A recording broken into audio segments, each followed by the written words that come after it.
Chapter 1. Journey to Istanbul. It is early morning on a sunny spring day in April. Heathrow Airport, London, is busy as usual. Hundreds of people are arriving, leaving, or waiting for planes. In the departure lounge of Terminal 1, a man is sitting reading a newspaper. He does not like airports. There are too many people, and he is always nervous when he flies. He looks at his watch impatiently. Then he hears the announcement over the loudspeakers. British Airways announced the departure of Flight BE 570 for Istanbul. Will passengers please proceed to Gate 16 for boarding? Tom Smith picks up his suitcase and walks towards Gate 16. 20 minutes later, the plane is preparing to leave. It moves slowly across the airport to runway number 2. Tom is sitting looking out of the window. The plane suddenly moves forward, races down the runway, and rises into the air. Tom looks down at the houses and roads far below and smiles. London is behind him. Now he is on his way to Istanbul. Tom relaxed and took a letter from his pocket. Risat Bey, Apt 11-3, Kamarat Sokak, Ayaspasa, Istanbul. My dear Tom, thank you for your letter. I am so happy that you can come and visit me for a holiday. Life here in Istanbul is very interesting.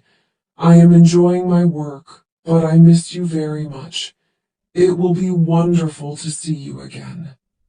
I'm sure we will have a very nice holiday. Spring is here, and the weather is beautiful. I have to work on Monday, 14th of April, the day you arrive. So I can't come to the airport to meet you, but you can take a taxi from the air terminal to Taksim Square. That's in the center of the new part of the city. There's a big hotel called the Park Hotel near the square. I'll meet you there at 5 o'clock. We'll meet in the American bar. The view over the city is beautiful. I can't wait to see you again, Tom. I have so much to tell you. So remember, the Park Hotel, Taksim Square, 5 o'clock. See you on the 14th. Love, Angela. Tom sat for a moment, looking at his fiancée's letter. Then he put it in his pocket. He looked down at the green fields of France as the plane continued its journey across Europe. Have you been to Istanbul before? Said a voice.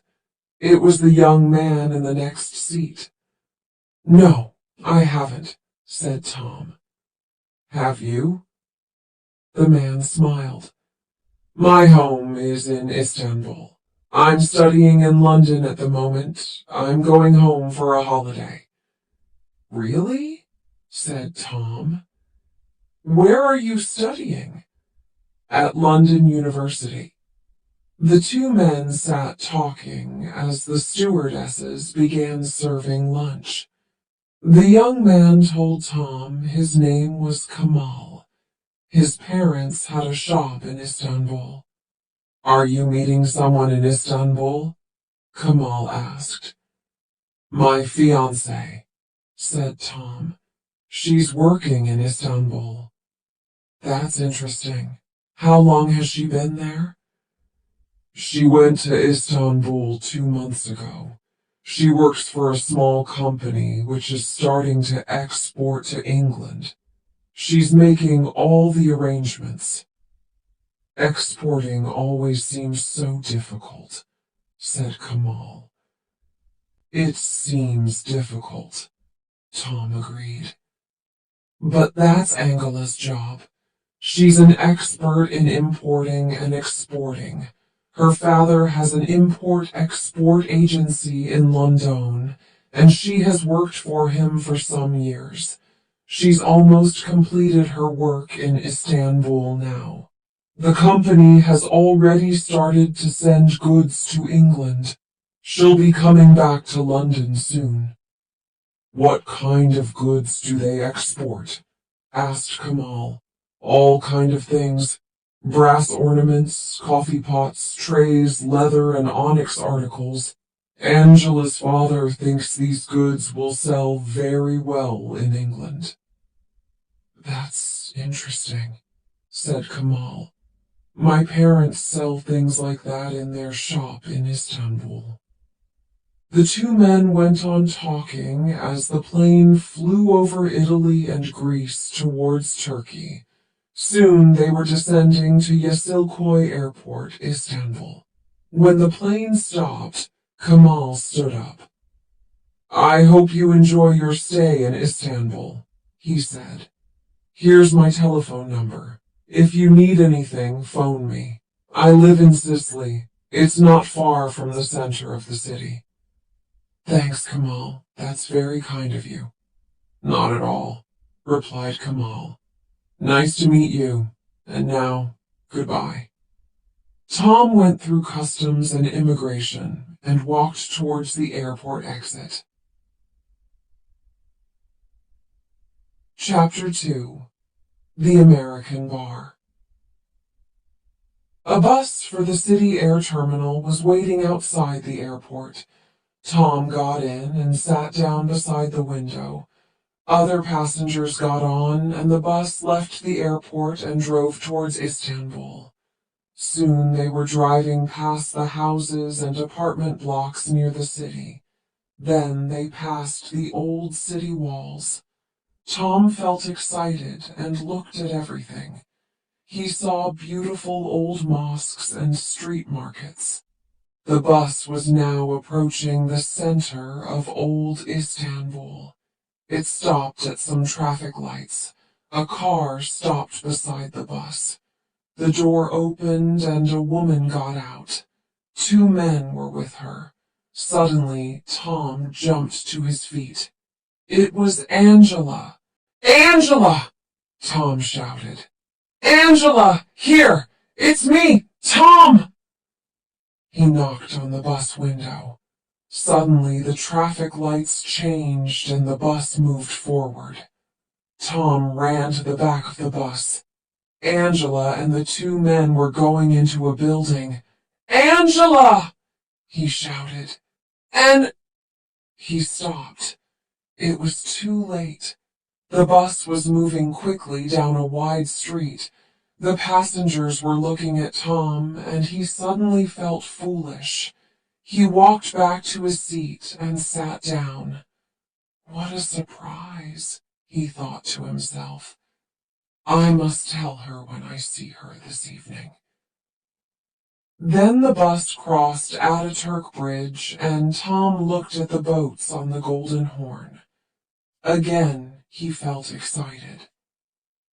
The bus arrived at the air terminal at 4:45. There were some taxis waiting there. Tom went up to one. The Park Hotel, Taksim Square, please, he told the driver. English? You come with me, I take you quickly. At 4:15, the taxi arrived in the square. Here you are, sir, the Park Hotel. Thank you, said Tom, and paid the driver. Tom went into the hotel. He found the American bar and sat down at a table on the terrace. A waiter came out. A beer, please, said Tom. He sat in the afternoon sunshine and looked down over the city of Istanbul. The view was very beautiful. He was looking at the sea. The Bosphorus was full of ships. There were very big ships going to Russia and little sailing ships. In the distance, he could see the mosques and palaces of old Istanbul. How beautiful and how exciting. Tom looked at his watch. It was nearly 5 o'clock. He got up and walked up to the hotel entrance. There were lots of people going in and out of the hotel, but he did not see Angela anywhere. He went back to the bar and ordered another beer. "Come on, Angela," Tom said to himself. "Don't be late." Just inside the American bar, a man in a gray raincoat was sitting at a table. He was drinking coffee and smoking cheap cigarettes. A newspaper lay open on the table in front of him, and from time to time he looked at it. But the man wasn't reading the newspaper. He was watching Tom. It was now 5:20. Tom sat in the evening sunshine. He looked at his watch again and waited. 5:30, 5:45. It was getting dark. He looked at the lights on the Bosphorus. Strange, thought Tom. Angela isn't usually late. Tom sat at the table on the terrace of the American bar, waiting for his fiancée. He waited, and nobody came. And the man in the gray raincoat sat patiently inside the bar, smoking and watching Tom. "Another beer, sir?" asked the waiter. "No, bring me a black coffee, please. Have you a telephone?" "Yes, sir. Inside." Tom went into the hotel. There was a telephone beside the reception. Tom dialed Angela's number. The phone rang and rang, but nobody answered it. He put the phone down and turned towards the reception desk. "Excuse me," he asked the receptionist. "Kamerot Sokak. Do you know where it is?" "Yes, it's very near. Go out of the hotel entrance and turn right. Walk along the street, and Kamerot Sokak is fourth on the right." "Thank you," said Tom. Tom went back to the bar. He drank his coffee and paid for his drinks. It was now after 8 o'clock. Tom picked up his suitcase and left the hotel. Inside the bar, the man in the gray raincoat stood up and picked up his newspaper. He put some money on the table and walked out into the street. He stood on the pavement for a moment or two, then started walking. Chapter 3. Ashok Kamerot Sokak was a narrow, quiet street of old apartment buildings. Tom walked along the pavement, looking at the numbers on the doors. There was only one street light, and it was difficult to see. But finally he found Angela's address, number 11. The building had a large glass door. Tom pushed it, but it was locked. There was no bell. He knocked on the door. Nothing happened. He knocked again, louder this time, and listened. Silence. Damn, he thought. He was impatient now, and worried. He stood back in the middle of the street and looked up. There were 5 floors, and all the windows were black. There was no light anywhere in the building. "Angela," he said to himself. "Angela, where are you?" A short distance away, the man in the gray raincoat stood in a dark doorway. He was watching Tom, watching every move he made. Tom did not know what to do. He knocked once more on the glass door. Again, nothing happened. Finally, he picked up his suitcase. With a last look at the building, he turned and started walking back towards Taksim Square. Tom Smith, he thought to himself as he walked. You need a hot bath and a good sleep. Then you can decide what to do. The Park Hotel was expensive, but Tom remembered seeing 1 or 2 small hotels near Taksim Square. Finally, he was standing outside the Ankara Hotel. He went in. "Good evening," he said to the woman at reception. "I'd like a single room, please." The woman nodded. "We have a nice room upstairs. Come, I'll show you." They went upstairs and she opened a door. "Very nice room," she said. It was small, but it was clean and it looked comfortable. "I'll take it," he said, and gave the woman his passport. "The bathroom is along the corridor," she said. "Breakfast is from 8 to 10 o'clock. Good night." Tom put his case down and sat on the bed. He suddenly felt very tired and unhappy. He was not having a good dinner in a nice restaurant. He was not sitting with the woman he loved. He was sitting alone in a cheap hotel in a strange city. For a long time he sat on the bed thinking, "But I saw Angela. I saw her from the bus." Finally, he stood up. "Okay," he thought. "Tomorrow morning I'll go to Angela's office and find out what has happened. There's a very simple explanation, I'm sure. I'll find out tomorrow." He had a hot bath and got into bed. He was very tired after his long journey and soon fell asleep. The man in the gray raincoat walked across Taksim Square. There was a telephone kiosk in the corner. He dialed a number and waited. Then he spoke. "He's in the Ankara Hotel," the man said. "He waited at the Park Hotel and then he went to the girl's flat. Now he's in the Ankara Hotel." "Yes, yes, of course I will." He put down the phone and left the kiosk. The next morning, Tom felt much better. He had breakfast, then took a taxi to the office where Angela worked. The taxi drove through the busy streets and crossed the Galata Bridge into the old city. Finally, it turned into a small street near the railway station. It was a narrow street of shops, small businesses, and workshops. The taxi stopped in front of a gray building.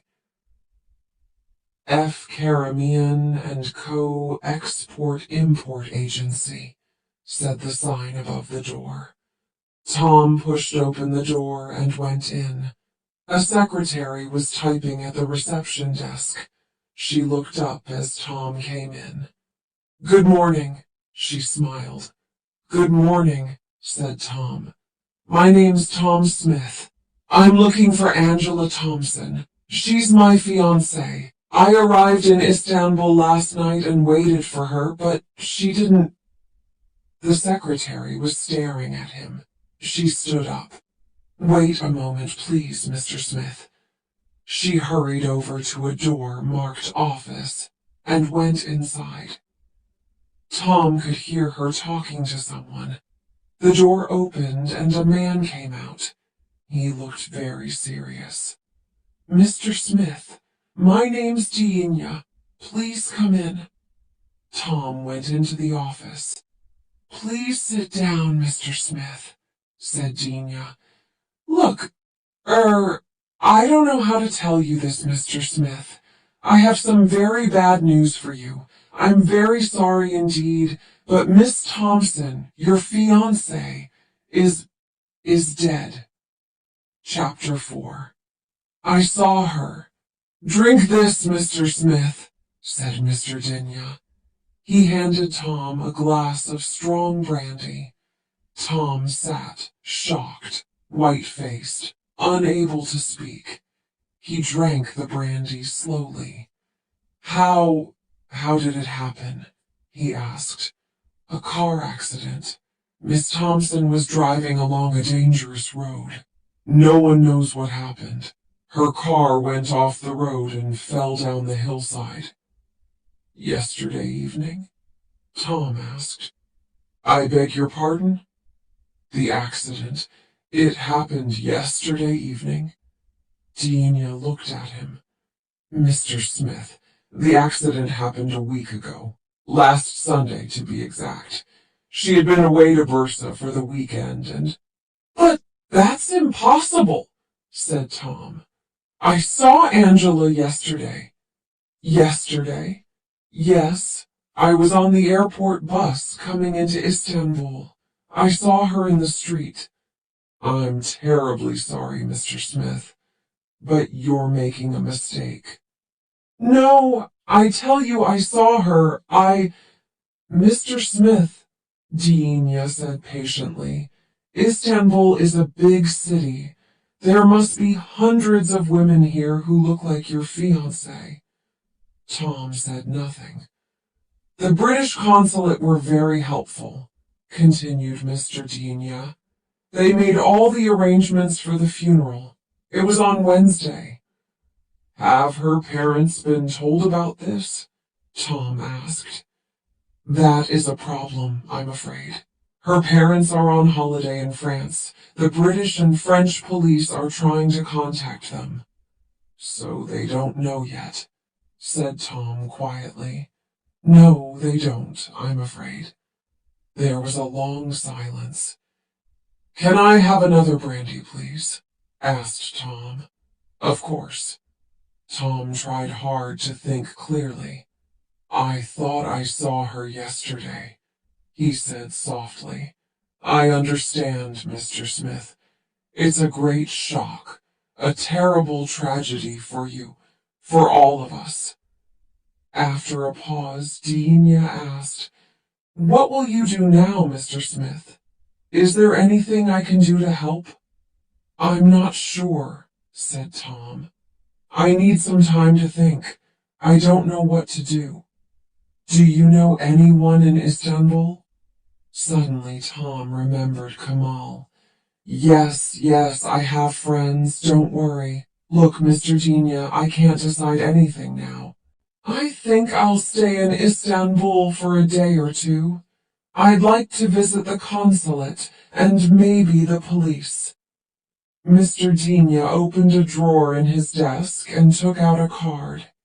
He wrote on it and handed the card to Tom. I've written down the telephone number of Mr. David Pennington. He's the man in the consulate who made the arrangements for the funeral.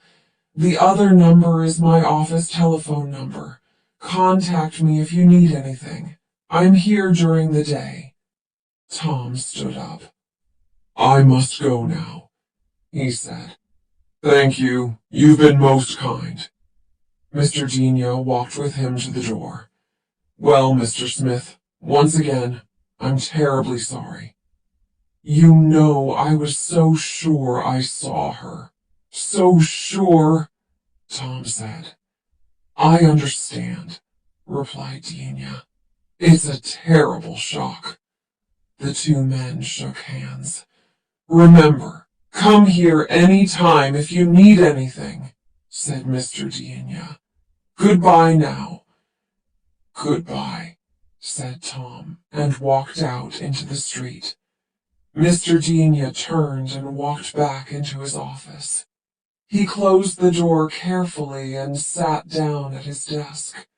For a few minutes he sat thinking. Then he picked up the telephone. Tom walked slowly through the crowded streets of old Istanbul. The streets were busy and full of interesting people, shops, and cafes. But Tom did not see any of those things. He was not interested in Istanbul. He was not a tourist anymore. Tom was thinking of Angela. He remembered the journey on the bus from the airport. He was sure he had seen Angela. She had been there on the pavement, getting out of a car. But Deania said it was not Angela. Angela was dead. She had died a week ago. Tom walked through the streets of the city. He walked through the Grand Bazaar. He walked on and on through narrow old streets. He didn't know where he was or what time it was. He thought about Angela. He thought again about his journey on the bus from the airport. Again and again he thought about it, and again he saw his fiancée. Then he stopped walking and stood for a moment on the pavement. He was standing on a street beside the sea. Angela isn't dead, he thought. I saw her. He looked in his pocket and found Kamal's telephone number.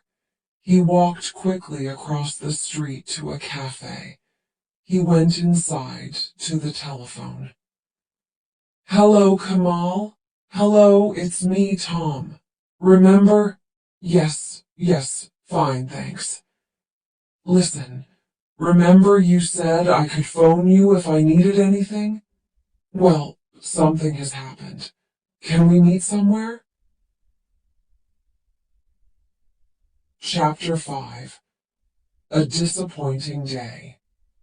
So, said Kamal, you really think you saw her, do you? Kamal and Tom were sitting in the American bar at the Park Hotel. Tom thought carefully for a moment before answering.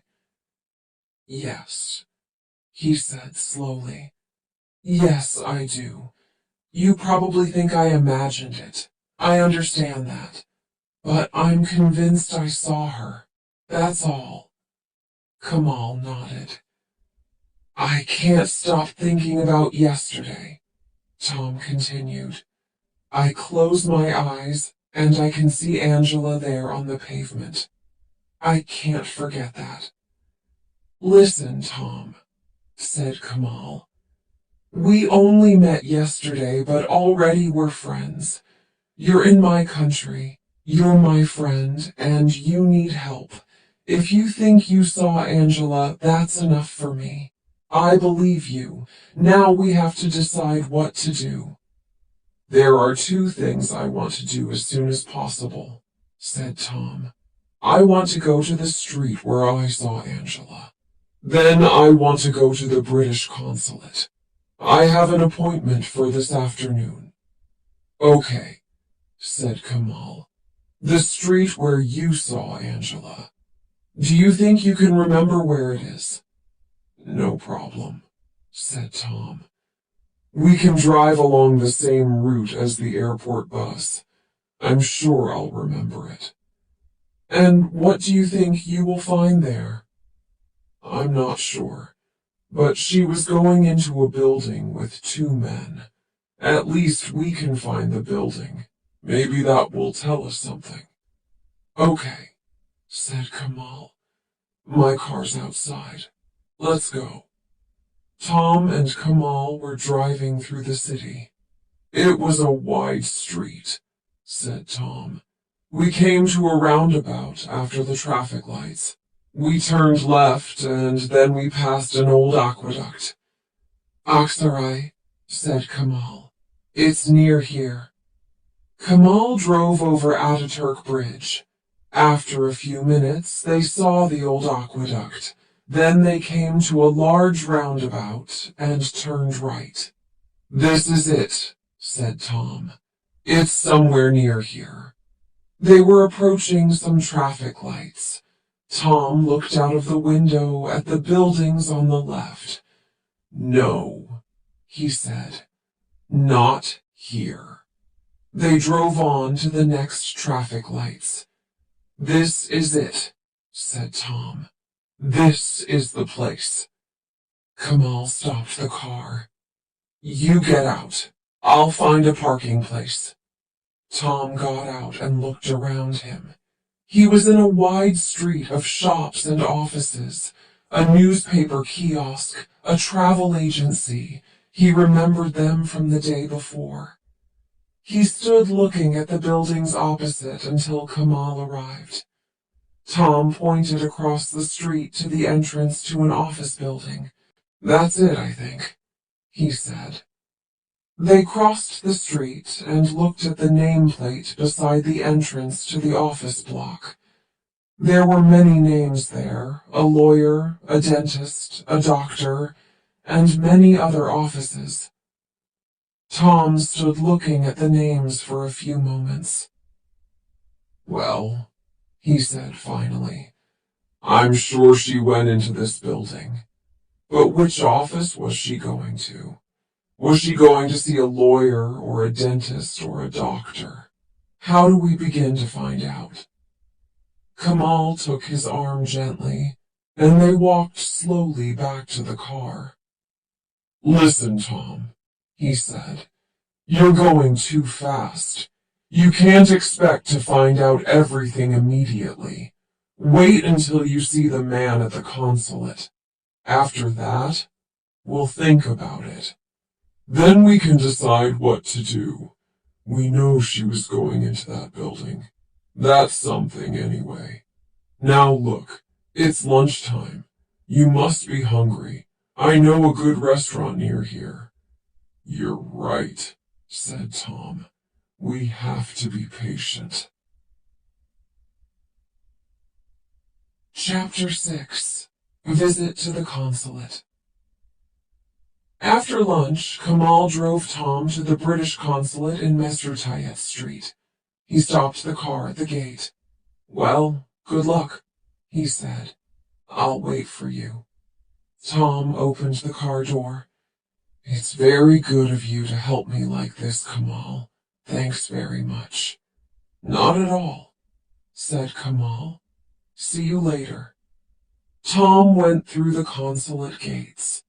The old consulate, with beautiful gardens round it, looked like a palace. Tom pushed the big door open and went in. I'd like to see Mr. David Pennington, please, he said at the reception desk. My name's Tom Smith. I have an appointment. After a few minutes, a tall man wearing glasses came to meet him. Mr. Smith, my name's Pennington. How do you do? Said the man, holding out his hand. Tom shook Mr. Pennington's hand. How do you do? He replied. Come into my office, please, Mr. Smith. Mr. Diana told me you were coming. They walked up the beautiful staircase of the consulate and went into Mr. Pennington's office. Sit down, please, said Pennington. Mr. Smith, I'm very sorry about your fiancée. It was a great tragedy. Please accept my condolences. Thank you, said Tom. Mr. Pennington took 2 files from his desk. This is our report on the accident, he said. And this is the police report. I can give you copies of these, but perhaps you'd like to ask me some questions first. Tom thought for a moment.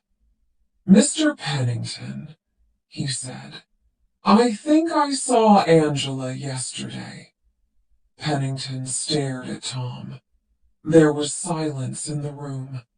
Pennington looked down at his desk. Then he looked at Tom again. Tom was able to hear the noise of the traffic in the street outside the gardens. For a long time, Pennington said nothing. At last he spoke. Mr. Smith, he said, I don't think you fully understand. Your fiancé... I know, Tom interrupted. Angela was killed in a road accident last weekend. Her funeral was last Wednesday. Mr. Diana told me that this morning. But I'm telling you, I saw her yesterday. Mr. Smith, I think you should read these reports carefully before you say anything more. He passed the files over to Tom. Can I get you a cup of tea or something? A cup of tea would be nice. Thank you. Pennington left the office. He came back a few minutes later with some tea. There was silence in the room while Tom read the reports. Presently he looked up. After the accident, Tom asked Pennington, how did they identify the body? That was difficult, said Pennington. As you know, the accident happened on a dangerous road about 200 kilometers from here. Your fiancé's car crashed through a wall by the side of the road and fell down the hillside. The car burst into flames and was completely burned out. The body was very badly burned, so identification was difficult. But the police found your fiancé's handbag lying near the car. Her passport and papers were in the handbag. The police found out that the car was owned by a car hire company. Miss Thompson had hired the car for the weekend. "What about Angela's parents?" Tom asked. "I'm afraid her parents don't know about the accident yet. They're on a camping holiday in France. The police are trying to contact them." What was she doing on that dangerous road? "She spent the weekend in Bursa, sightseeing. It's a very interesting old town. She was on her way back to Istanbul." Tom thought for a moment. "And are the police quite satisfied?" Tom asked. "Yes," said Pennington. "The police are convinced that it was an accident. The file is closed." "And you people at the consulate," said Tom quietly, "are you satisfied?" For a moment, Pennington said nothing. "Yes, Mr. Smith, we are," he said. "Our job, among other things, is to look after British citizens in Turkey. We have looked into this matter very carefully, and we are satisfied that it was an accident." Tom said nothing. "I really am very sorry," Pennington went on. "I understand how you must feel. You've had a terrible shock. My advice to you now is to leave Istanbul. There is nothing you can do here." "I'm beginning to think you're right," said Tom. "Perhaps I should go home. You know, I really thought I saw Angela, but now—" "Where are you staying?" asked Pennington. "The Ankara Hotel, near Taksim Square." "Will you be all right? Do you know anyone here?" "I'm all right. Thank you. I have a friend here." "Well, Mr. Smith, please think carefully about what I've said. I hope you'll take my advice. If you need anything before you leave, contact me. I'll be glad to help you." "Thank you," said Tom, standing up. "Thank you for all you've done." "Not at all," said Pennington. "I'm sorry your visit to Istanbul wasn't a happier one. Have a good journey home. Goodbye." The two men shook hands, and Tom left the consulate. Chapter 7. The man in the gray raincoat. Kamal was waiting in the car outside the consulate gates. "What did he say?" Kamal asked as Tom got in the car. "The same as Dianya," Tom replied. "It was an accident. Angela's dead. The file is closed." Kamal started the car and drove away from the Consulate. "Mr. Pennington advised me to go back to London," Tom continued. "I'm beginning to think he's right." Kamal said nothing. "The police think Angela is dead, and the people at the consulate do too. I'm the only person who doesn't think she's dead. So what am I going to do? Stay here in Istanbul? Go home? Really, I just don't—" "Now wait a minute, Tom," said Kamal. "How long have you been in Istanbul?" "Not very long." "You've been here less than 24 hours. And what has happened to you in this time? You've had a terrible shock. You've been told that your fiancée was killed in an accident a week ago. But you are sure you saw her from the bus last night. So now you are confused and you don't know what to do. That's right, isn't it?" Tom nodded his head slowly in agreement.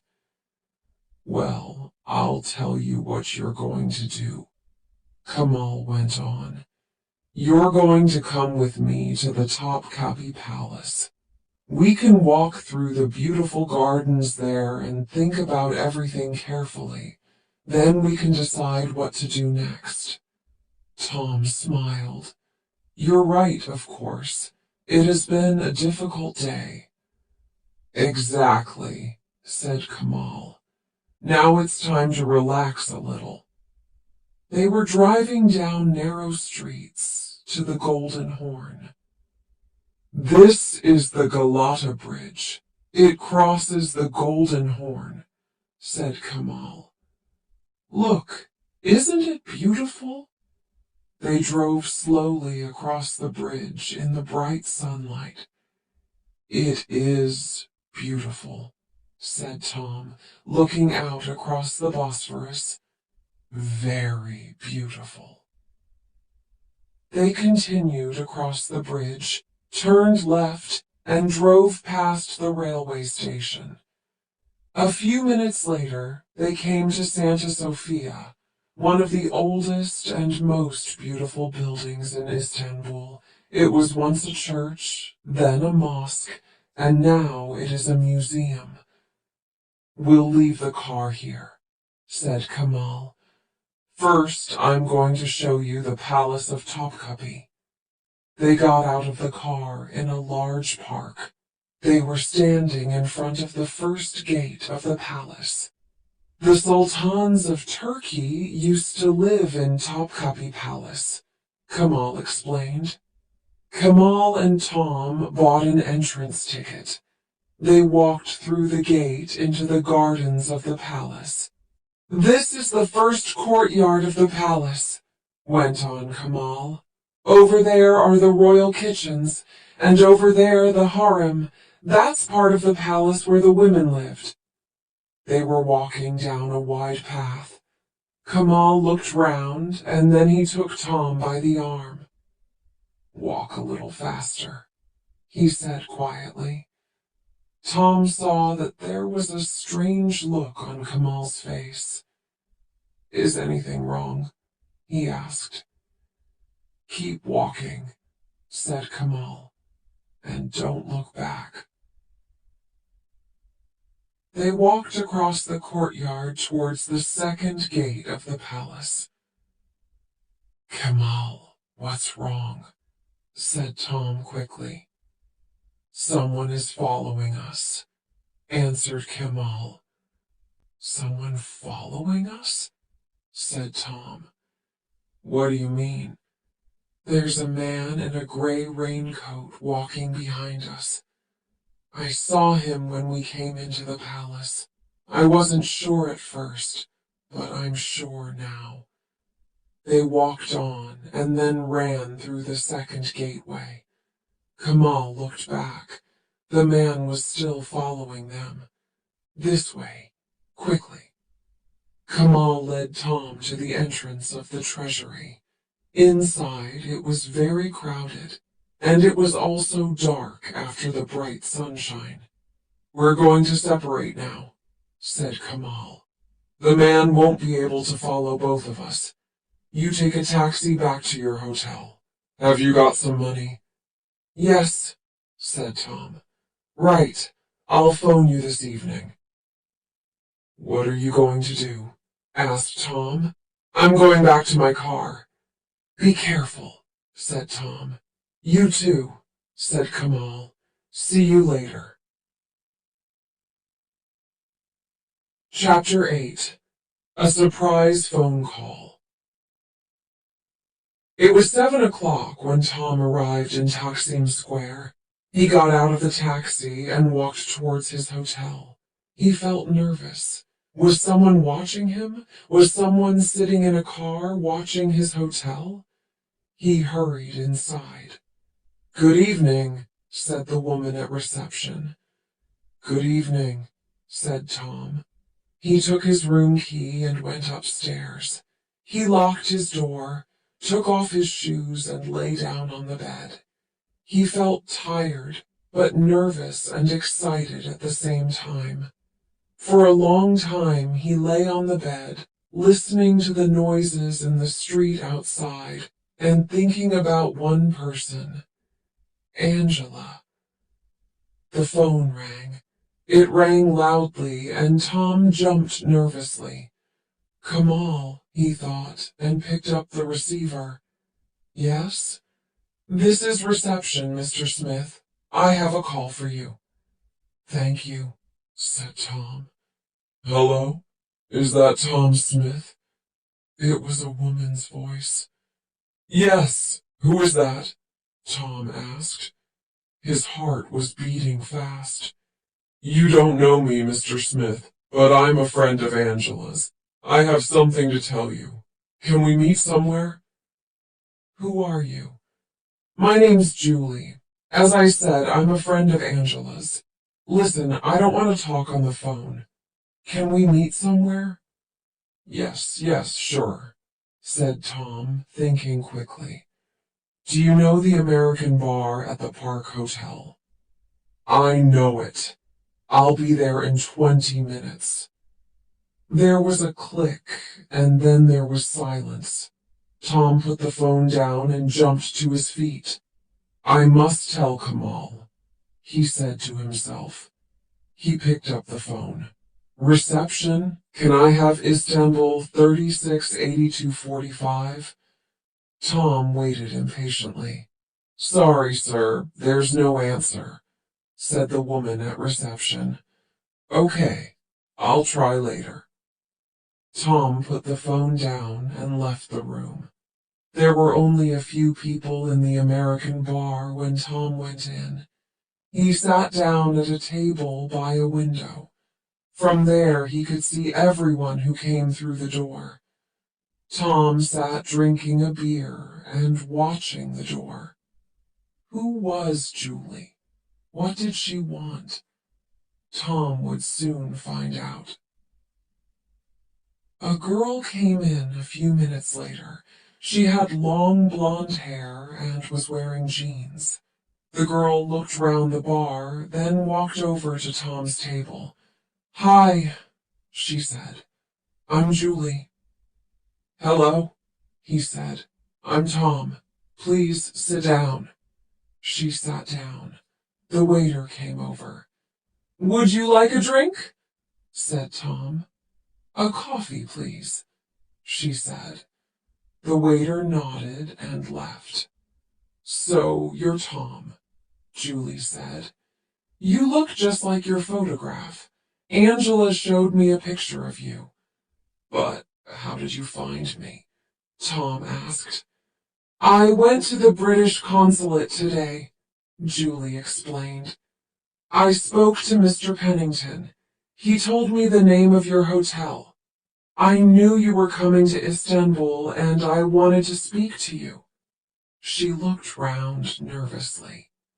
Listen, Tom, she went on. There's something strange going on. What do you know about Angela's accident? Only what the consulate told me today, said Tom. He told Julie about his conversation with Mr. Pennington. And are you satisfied? She asked. Tom looked at her. Tell me what you think, he said slowly. All right, said Julie. Let's start at the beginning. Angela came to Istanbul 2 months ago. I met her at a party soon after she arrived, and we became good friends. At the beginning, she was happy. She enjoyed her job. She liked working for her boss. DEA? That's right. Everything was fine. I saw her quite often. We used to have lunch together and go sightseeing. And then, 2 weeks ago, something happened. Angela seemed worried about something to do with her work. I asked her what was wrong, but she didn't want to talk about it. Then one lunchtime, we were together in a restaurant, and suddenly DEA came in. The moment she saw him, she became nervous. I think she was afraid of him. Go on, Tom said. Well, I don't know anything else. She never told me what she was worried about. I saw her a few more times, and then she had the accident. She looked at Tom. But it is strange, isn't it? Julie went on. She was worried about something, her job or her boss or something. But she wouldn't talk about it, and then she had an accident. She stopped. That's all, she said. That's what I wanted to tell you. Tom leant across the table. Shall I tell you something? He said quietly. Yesterday, on the way into Istanbul, I saw her. Julie stared at him. Where? She asked. I was in the airport bus coming into the city. We were in Millet Street near Aksaray. Angela was going into a building with two men. What do you mean, going into a building? Which building? Well, I don't know. There are a lot of offices in the building. I went there today. There was a dentist and a doctor. Doctor, said Julie. That's interesting. What do you mean? Angela had a virus 2 weeks ago. A bad attack. She was getting pills from a doctor. That explains it. She needed more pills or treatment. She was going to a doctor. Tom thought for a moment. So that's where she was going, he said. To the doctor's. Maybe I can go and ask the doctor a few questions. Julie looked worried. Be careful, Tom, she said. What do you mean? Just be careful, she repeated. Something strange is happening. It could be dangerous for you if you ask too many questions. Okay, said Tom. But I'm sure Angela is in this city somewhere. She's in trouble. The police and the consulate say she's dead, so they won't help. But I think she's alive. She's in Istanbul somewhere, and I'm not leaving until I find her. Chapter 9. Goodbye, Mr DEA. Later that evening, Tom phoned Kamal. He told him about his meeting with Julie. Kamal listened while Tom explained what had happened. Okay, he said when Tom had finished. Listen, I think I understand what's happening. Angela was working for Diana, right? Yes. And then she was worried about something at work, right? Yes. Okay, and then she had her accident, but it wasn't an accident. Tom, you know what I think. I think Angela is alive. She's here somewhere in Istanbul. Diana is holding her prisoner. What? Think about it, Tom. Angela was worried about something at work. We think it was something to do with Diana and his export business, and now she has disappeared. But she isn't dead. There was no car accident. Diana is holding her prisoner. I'm sure of it. But, began Tom. I don't. Listen, Tom, continued Kamal. What about the man in the Topkapi Palace today? The man who followed us? You know what I think, Tom. I think Dinya and his friends have been watching you since you arrived in Istanbul. They know where you are staying. They know you went to the consulate. And that's how they followed us to the palace today. They know everything about you, Tom. God, said Tom quietly. My God, Kamal, I think you're right. You must be right. But what are we going to do now? I'll tell you, said Kamal. They know where you are staying, and they know you're looking for Angela. That's why they're watching you. They want to find out what you do next. Well, I'll tell you what you're going to do next. You're going to leave Istanbul. Now listen. Next morning, Tom checked out of his hotel. Thank you, he said to the receptionist, and goodbye. Leaving Istanbul? Yes, I'm going home. Goodbye, sir. Have a good journey. Tom took a taxi to Diana's office. The driver stopped outside. Wait here, please, said Tom. I'll be back in a few minutes. He went into the office. Good morning, he said to the secretary. Is Mr. Diana here? I've come to say goodbye. She went to the office. Mr. Diana came out. Ah, Mr. Smith. Good morning, Mr. Diana. I've come to say goodbye. Leaving so soon? Yes. I went to the British Consulate yesterday and spoke to Mr. Pennington. It seems there's nothing I can do here. I'm going back to London. Thank you for your help. You're welcome, Mr. Smith. Once again, I'm very sorry about your fiancé. I'm sorry your visit to Istanbul wasn't a happy one. Thank you and goodbye. My plane leaves at midday. At midday? I see. Goodbye, Mr. Smith. Have a good journey. The two men shook hands. Tom turned and left the office. His taxi was waiting. The airport, please, he said as he got in. The taxi moved off. Another car, parked 20 meters away, moved away from the pavement and started following. At the airport, Tom walked over to the British Airways desk. He asked about the flight to London, but he did not check in. Then he bought a newspaper and sat down to wait. He looked round the busy airport. Somewhere among all these people, he thought, someone is watching me. He opened his newspaper and started reading. Then there was an announcement over the loudspeaker. British Airways announced the departure of their flight, TK979 for London. Will passengers please proceed to Gate 6 for boarding? Tom picked up his things and walked towards passport control. There were lots of people at the entrance to passport control. Tom went into the crowd of people and moved towards a large man whose relatives were saying goodbye.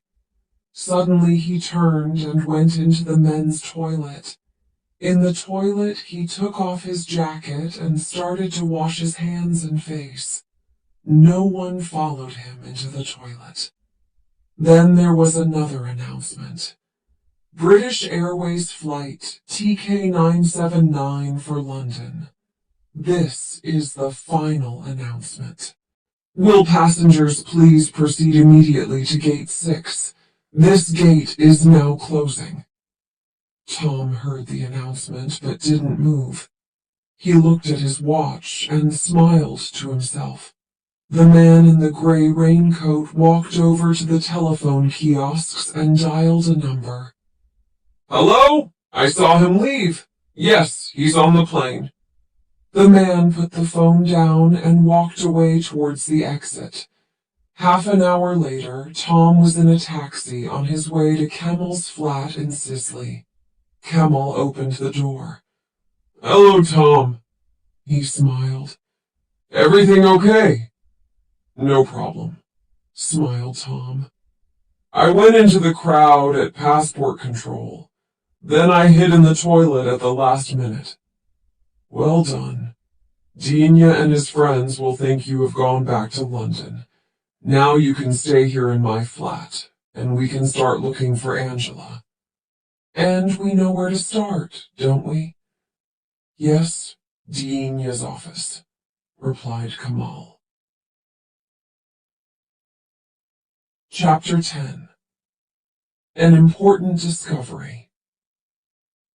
Kamal and Tom had something to eat. Then they sat down and made their plans for the evening. "We'll watch Dinia's office this evening," said Kamal. "When he comes out, we'll follow him. Then we'll find out where he lives." "Won't that be dangerous for me?" asked Tom. "He knows me. Remember, what if he sees me?" Kamal smiled and stood up. "I've thought about that, and I've got just what you need. Look." Kamal opened a drawer. "Put this on," he said. "A wig," said Tom. "And a false mustache, too. Go on, try them on." Tom put on the wig and mustache. He looked in the mirror. "No one will recognize me now," he laughed. "Not even my own mother." "Good," said Kamal. "And if you also wear dark glasses, you will be completely disguised." It was 7 o'clock, and the shops and small businesses in the quiet street were closing. Tom and Kamal sat in the car, waiting patiently. "He'll be leaving soon," said Tom. Further down the street, they could see the entrance to Dinia's office. They sat in silence, watching. Time passed slowly. 7:10, 7:15, then suddenly, "There he is," whispered Tom. "That's him." Dinia came out of his office and locked the door carefully behind him. He looked along the street, then walked over to a gray Mercedes car and got in. The Mercedes moved away from the pavement and drove along the street. It turned right onto the main road. "Let's go," said Kamal, and drove down the street. They turned right, following the Mercedes. The main road was busy, and they drove along in the traffic. "There it is," said Kamal. "About 50 meters away, in front of that taxi." "Careful," said Tom.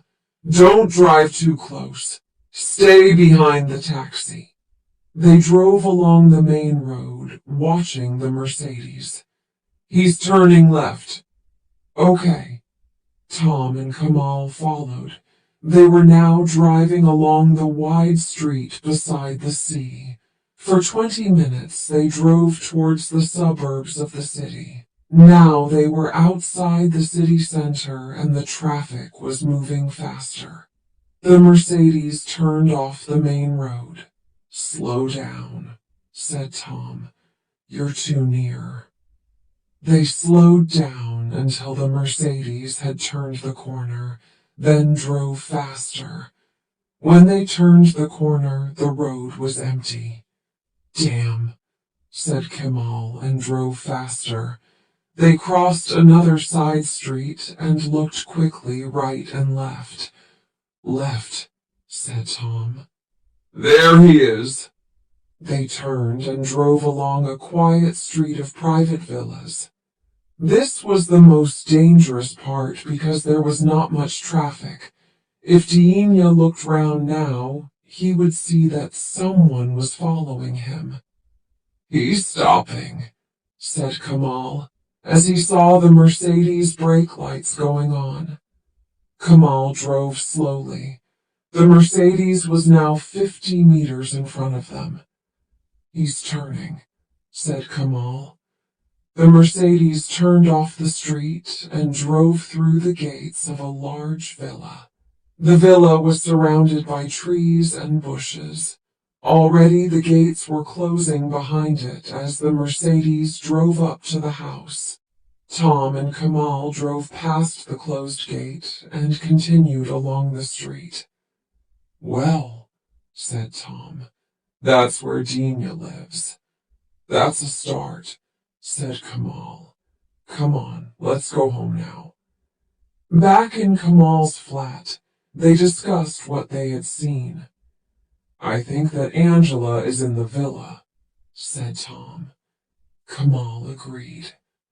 "What do we do now?" asked Tom. We can't get into the villa. There are probably men guarding it. I agree, said Kamal. We think she's in the villa, but we can't get in there. It doesn't matter.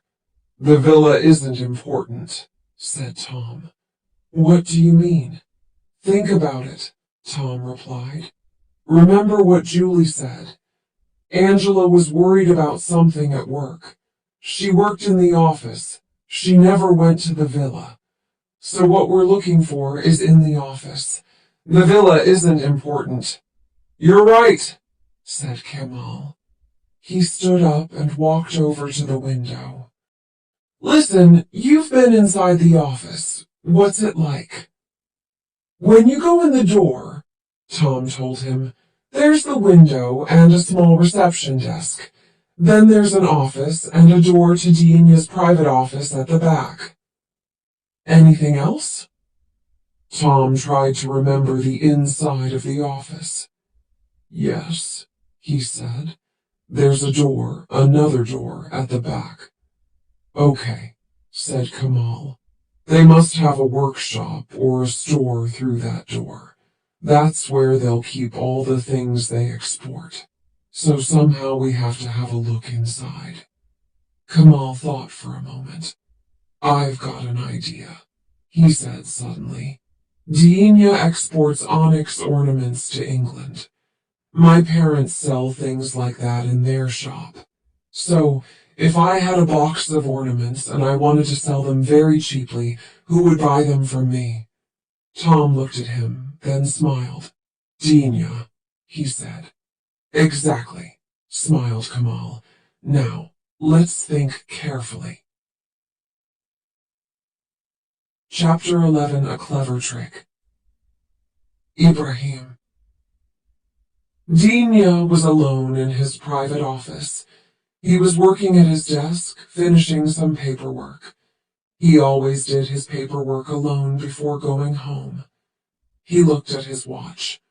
Another 10 minutes, then he would be finished.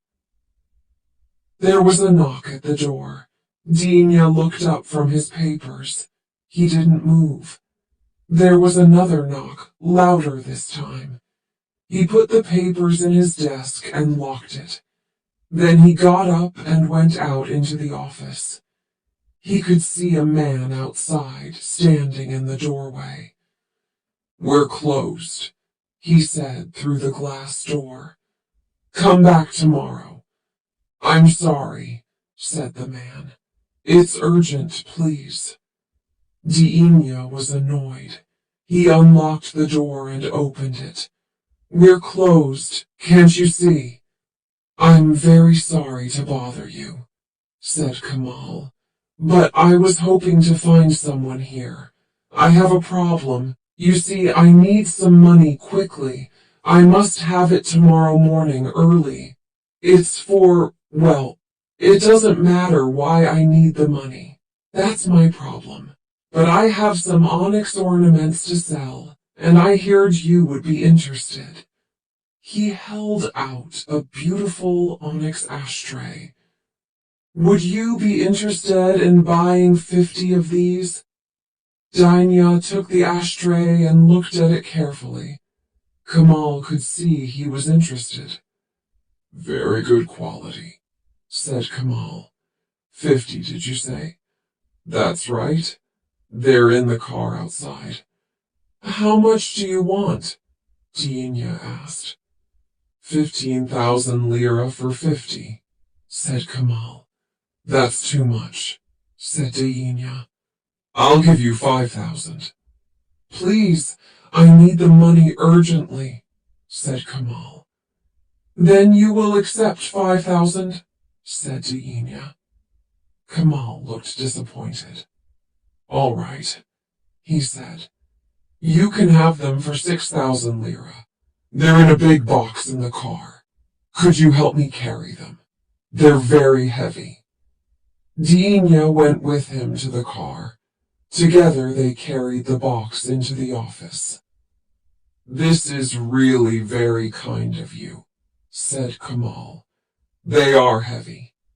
They carried the box to the back of the office. Kamal looked quickly at the door. Have you got a store somewhere? He asked. I'm sure you don't want the box in your office. Deenia thought for a moment. He looked at the large box in his small office and said, "One moment." He took a key from his pocket and unlocked the door. They picked up the box and carried it through into the workshop. It was a long, wide room with windows on one side. There were a lot of articles in the room. Onyx tables, lamps, ornaments, brass and leather articles. On a workbench, there were rows of tools and cutting equipment. This is fine, said Deenia. Put it down here. They put down the box. Deenia took out his wallet. 6,000 lira, he said. At that moment, the telephone in his office rang. Deenia looked annoyed. Excuse me one moment, he said to Kamal. He went back to his private office. Kamal looked at his watch and smiled as Deenia disappeared through the door. Quickly, he looked round the workshop. There was a door at the other end. He looked out of the windows.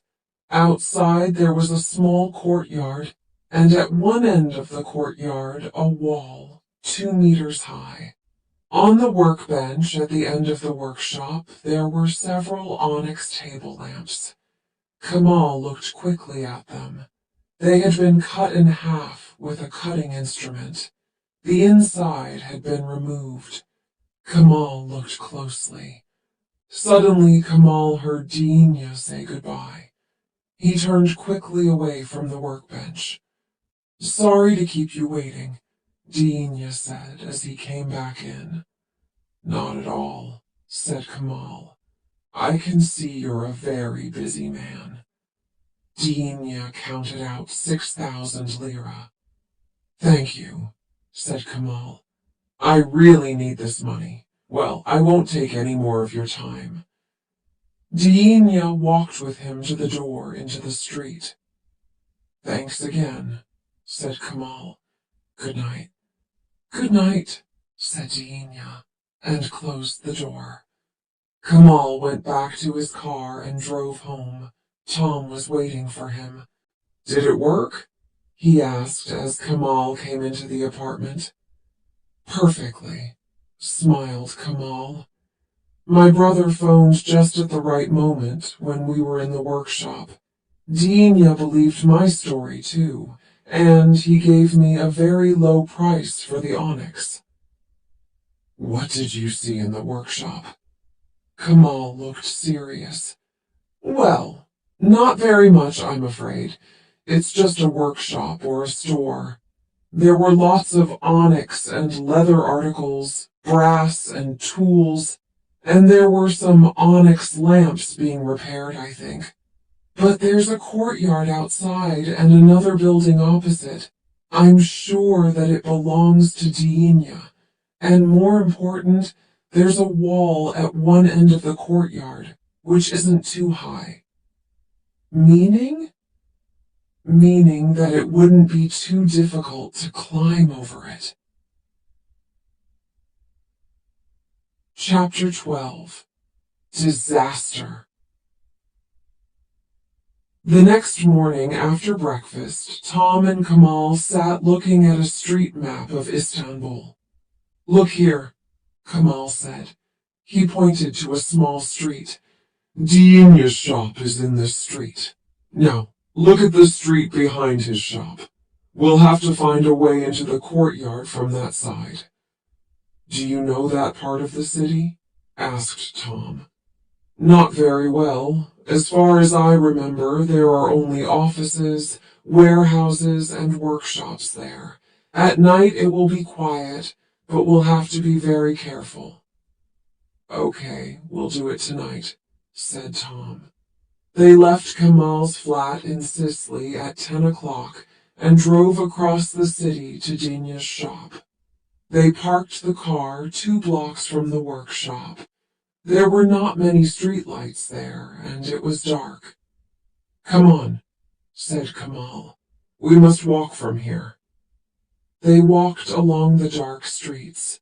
They were both wearing dark clothes. They came to the street which ran behind Diana's workshop and courtyard. "You see," said Kamal quietly. "Only offices, warehouses, and workshops. Nobody lives in this street. The courtyard must be up this alleyway, behind these buildings." They looked up and down the dark street. No cars, no one in sight. "Let's go," whispered Kamal. They walked quickly up the alleyway. Tom's heart was beating fast, his mouth dry with fear. They stood behind one of the warehouses, beside the courtyard wall. Somewhere in the distance a dog barked. "Help me up," whispered Kamal. "Quietly." Tom stood with his back against the wall. He held his hands together. Kamal put his foot in Tom's hands and reached up. "Okay," Kamal whispered. Kamal looked carefully over the wall. The courtyard was empty. Kamal pulled himself up and sat on top of the wall. "Give me your hand," whispered Kamal down to Tom. "I'll pull you up." Tom reached up. Kamal took his hand and pulled. Tom put his other hand on the top of the wall and climbed onto the wall beside Kamal. Kamal dropped silently to the ground in the courtyard. Suddenly there was a noise. It came from inside the workshop. Kamal pointed to the side. They hurried silently over to the wall and waited. Another noise. A door opened and closed inside the workshop. A light came on in the workshop and shone out across the courtyard. Tom and Kamal stood frozen against the wall. They expected a door to open and men to run out into the courtyard. But nothing happened. They heard people talking and moving about inside. Kamal put his mouth close to Tom's ear. "This is our only chance," he whispered. "We have to try to see what they're doing in there." They moved very slowly towards the window. It was so quiet that Tom could hear his heart beating. At last they were going to find out what was happening. There were some men in the workshop. One of them was working with an onyx table lamp. The lamp had been cut in half. He put a small plastic bag inside the lamp. Then he fixed the 2 halves of the lamp together again. Tom looked at all the onyx and brass ornaments, the cutting tools, the pile of plastic bags on the table. Suddenly he understood what was happening. Ornaments for export to England, and inside the ornaments, opium. "So that's it," he whispered to Kamal. "They're smuggling drugs in the ornaments." Tom stepped back from the window. Perhaps he was excited by what he had seen. Perhaps he forgot where he was. But suddenly he put his foot on a stone and slipped. He put out his hand and knocked against a piece of wood. The piece of wood fell to the ground with a loud crash. A light came on, a door opened, and men rushed out. "Run!" shouted Kamal. "Stop!" shouted a man.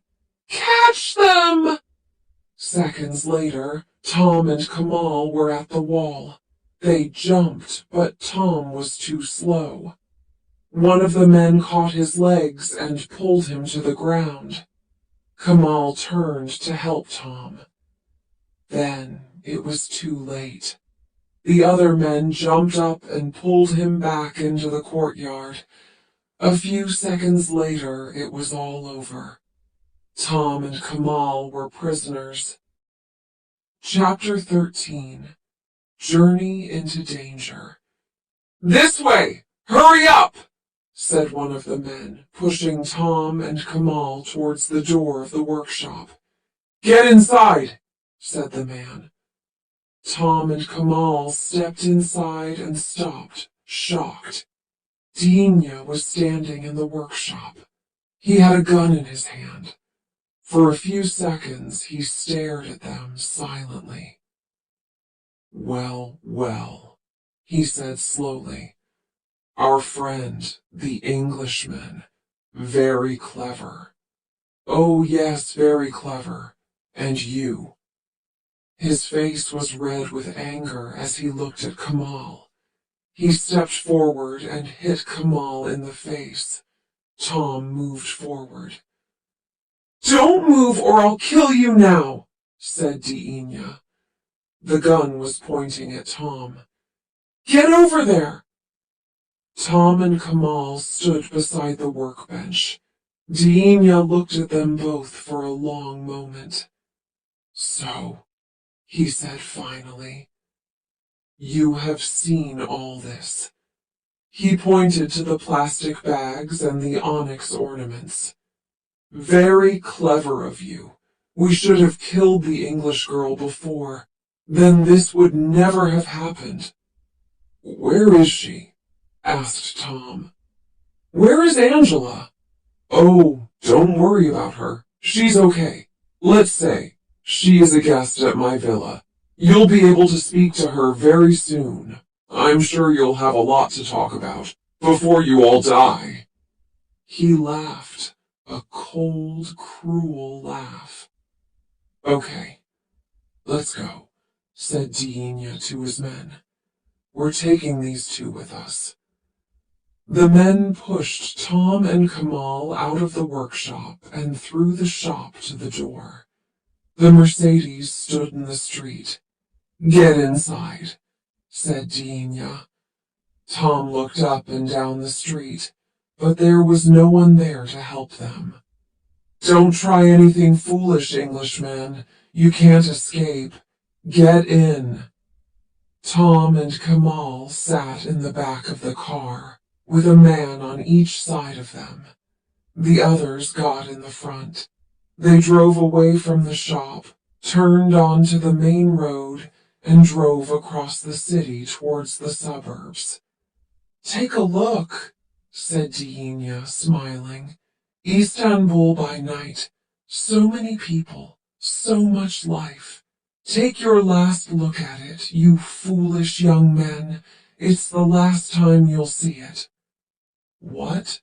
began Tom. "Has Angela got to do with this?"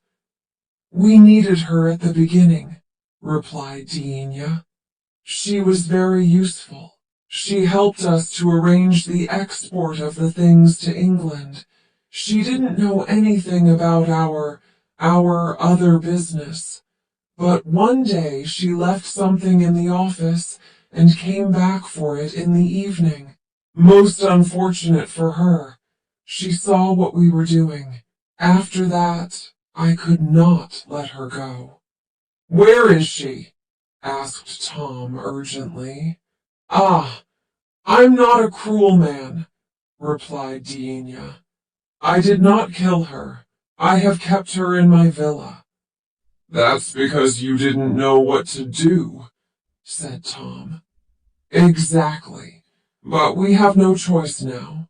You know too much about us."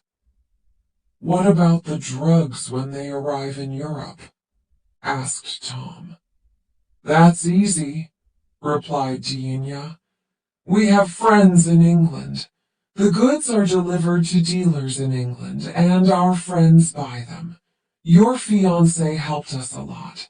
I shall soon be rich. Very rich." The Mercedes turned off the main road and drove along the small street towards Deania's villa. The car drove in through the gates of the villa, up to the house. It stopped near the front door. It was a big villa with 3 floors. There were steps leading up to the front door. "Out!" said Dianya. They got out of the car. There was one small light above the front door of the villa. The rest of the house was in complete darkness. Tom looked around. He was looking for a way to escape. Dianya saw him. "If you try to escape, I'll shoot you," he said. "Now, get inside." They started walking up the steps to the front door. "Stop!" shouted a voice. Suddenly a blinding light came on. The garden of the villa was full of men running towards them. For a second, Dianya stood frozen on the steps, shocked. Then he ran towards the door. It opened suddenly, and two men jumped out. They had guns pointing at Dianya. "Stop! This is the police! Stop, or we'll shoot!" Dianya dropped his gun and slowly put his hands above his head. His men did the same. "The police," Kamal said. "We're safe." At that moment, the door of the villa opened and a girl ran out. "Tom!" she shouted. "Tom!" Tom turned round quickly. "Angela!" For a long time they stood, unable to speak, holding each other. "Oh, Tom," said Angela, "you're here at last." He looked into her eyes. "Angela, my love," he whispered. "Are you all right?" "Oh, yes, I'm all right. I'm fine. The police came here to the villa about an hour ago. We knew you were coming. The police were following you. Oh, Tom, I was so worried that Dianya would kill you." She put her arms round him again. "Oh," said Tom suddenly. "Angela, my love, I want you to meet a very good friend of mine." He turned and smiled at Kamal. "Angela, this is Kamal." "Hello, Kamal. Nice to meet you," said Angela. "Hello," he said.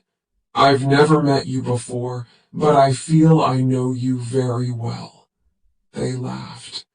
"Kamal has been wonderful," said Tom. "Without his help, we wouldn't be here now." "Oh, I only helped you a little," said Kamal.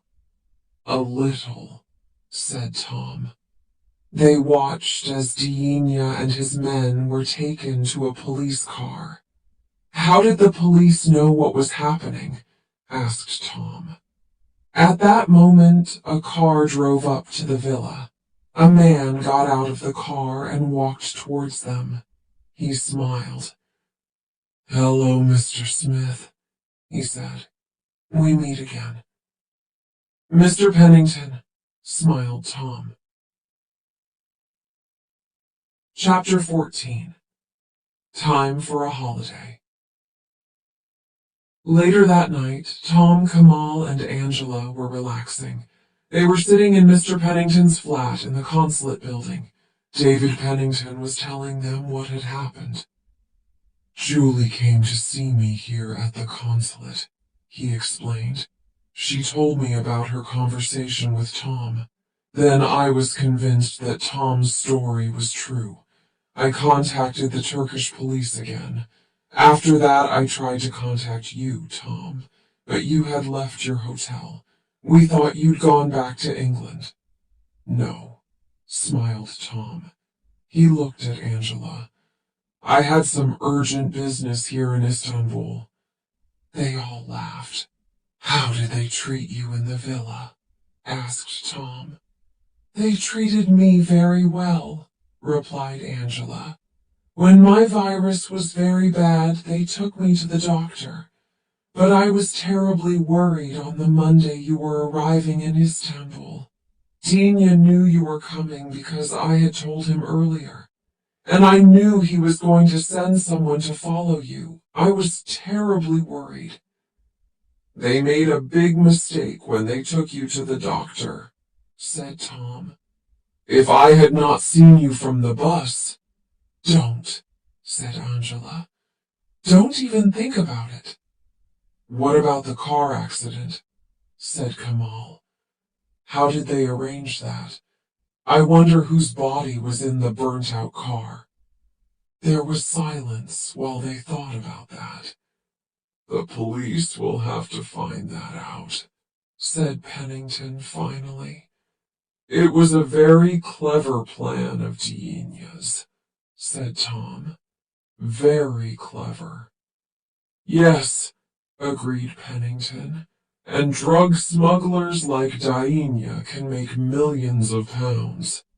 Well, it's over now, said Angela. She turned to Tom. Do you remember the letter I wrote to you, Tom? I said that life here in Istanbul is very interesting. I was right, wasn't I? They all laughed. Yes, said Tom. A little bit too interesting for me. After all this, do you know what I want? What? I want a really dull, uninteresting holiday in Istanbul.